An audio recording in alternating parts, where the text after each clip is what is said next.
Faces a $7 million budget deficit, and that number has had a lot of Duluthians bracing for a big spike in property taxes. But tonight, the max tax levy Mayor Reinert pitched to City Council for next year wasn't as big as you'd expect. Northern News Now's Dominic Vitiello was there tonight hearing Reinert's proposal and the council's reaction to it. What they have to say, Dom? Yeah, Dan, the mayor pitched what he's calling an inflation-only tax levy. The goal being that property taxes will only rise with the cost of inflation, and that would be around 2.7%. However, it also means the city will have to find savings in other areas to cut down on the deficit.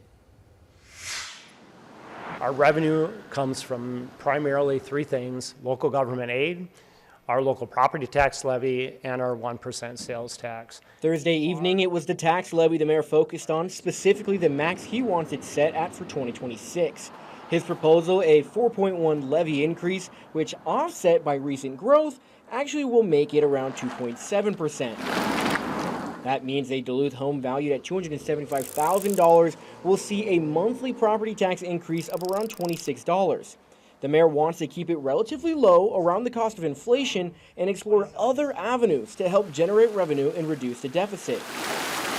Addressing an ever-growing Duluth Fire overtime line item, aligning and evaluating open FTEs that already exist within the organization, and evaluating our administrative and support functions. Which, according to the mayor, means consolidating vacant city roles where duties overlap. Councilors asked many questions about the proposal and will take some time to mull it over before voting on it later this year. I've been here 7 years, and I would say this is the most diverse budget proposal I've seen in that time, as far as not relying solely on levy funds, but also looking at expense management and also earned revenue.